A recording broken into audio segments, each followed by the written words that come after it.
So here's a project, a labor of love. This is a very old Paolo Soprani. This is probably 1920s, maybe 30s. I don't know. It's uh, in marvelous condition. The bellows have no wear on them.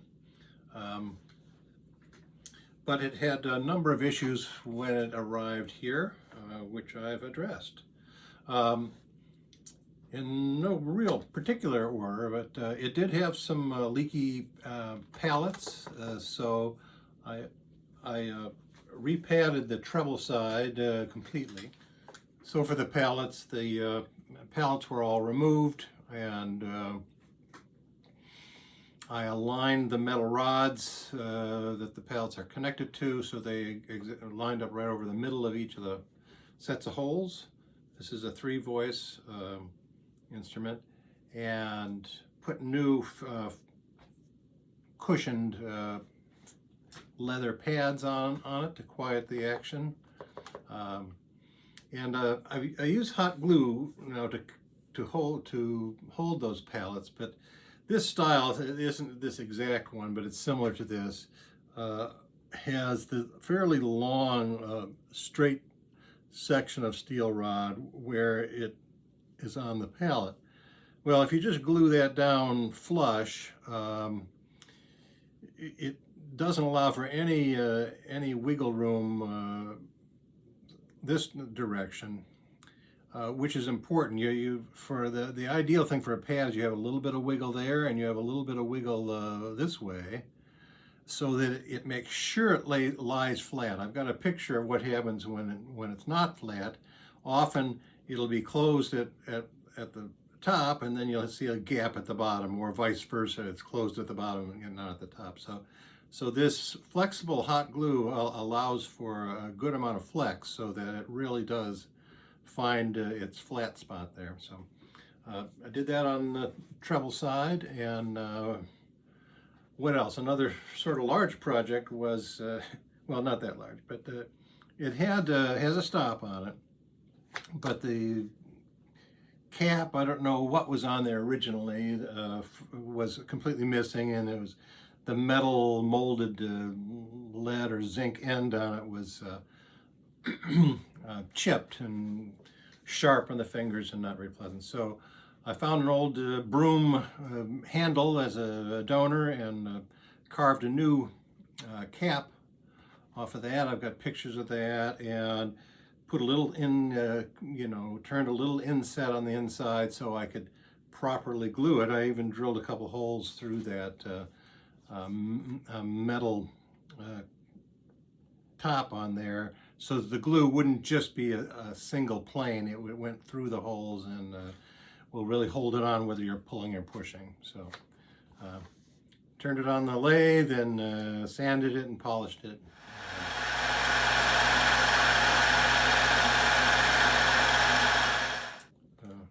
Turned out nice.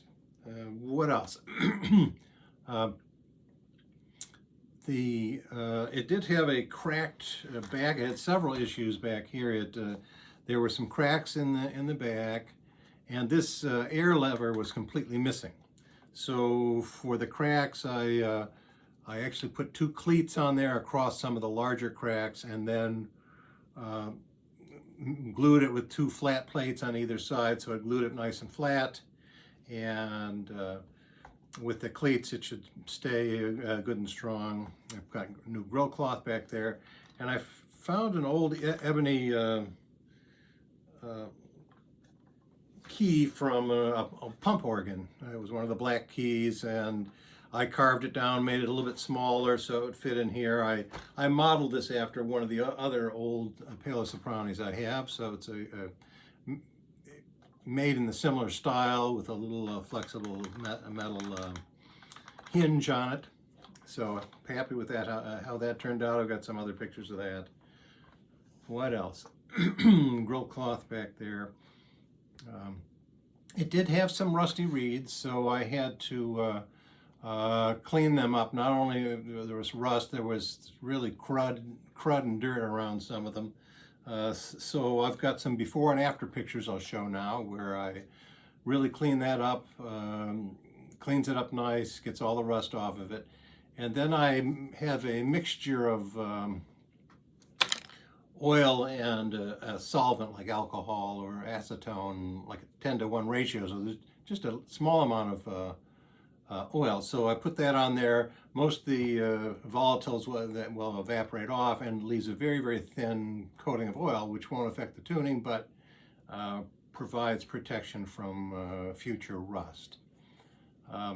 All new valves on it, and because this is a very early model, the large base reeds are narrower than normal, so I had to take the commercial composite valves that I purchased and actually slice them, trim them a little bit narrower so they would fit on those and not hang up, especially inside valves on the inside of the blocks. What else? There was one place where I had to glue the bellows frame back onto the accordion frame because there was a little bit of a gap there and it was leaking air, so I was able to get that all tightened up, and really it's nicely tight now. It's for a 100-year-old instrument. I have tuned it to a 440 and with a mild tremolo.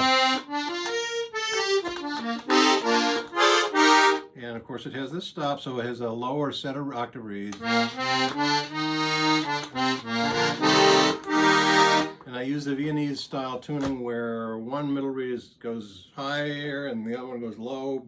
Both of them, neither of them on pitch, but of course the low reeds I do tune them right on pitch, so the average of the middle reeds and the low reeds are right on A440.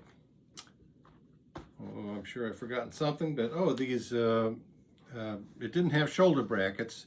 So again, I have a very old one, same age as this, that I've got a picture of, and it had this just simple wire style. So I actually fabricated this, swedged the ends, punched holes for the screws, so it has a nice period replacement on here. So why don't I squeeze it a little? You can hear what it sounds like.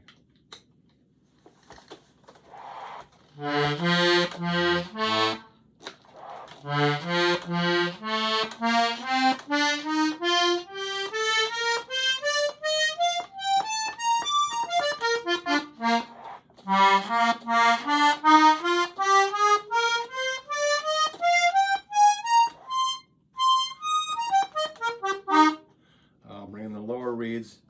And I did add an anti-resonance crossbar between the treble blocks. I'll show a picture of that, but it doesn't have the low reeds. It was designed without them on the very lowest notes. You won't hear them there. They come in there.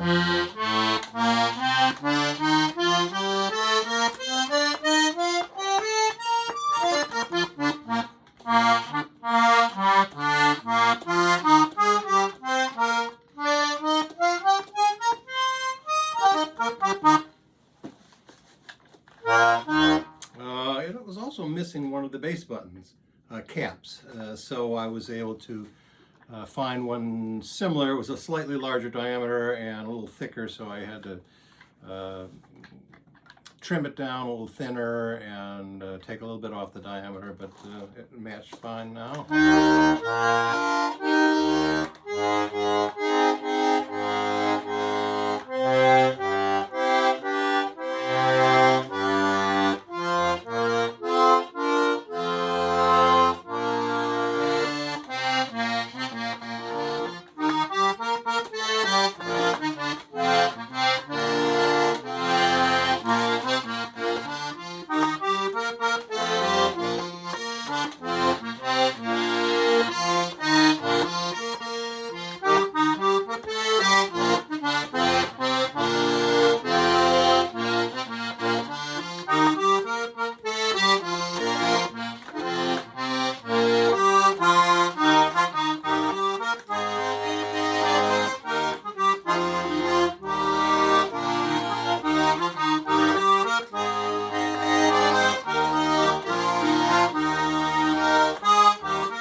responsive reeds. They actually ring a little bit after you stop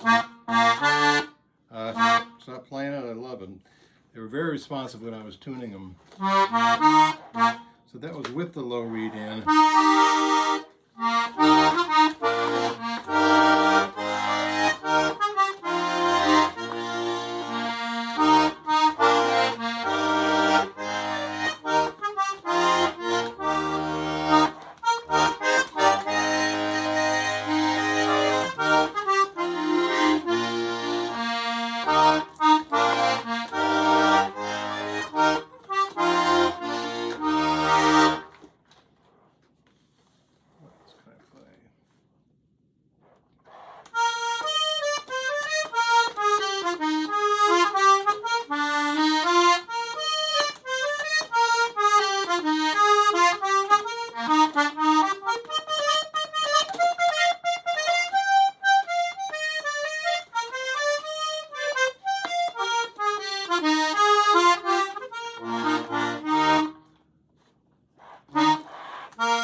Beautiful, older Italian Paolo Soprani.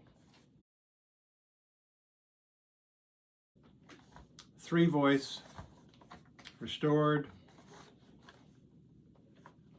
Should bring many decades of pleasure.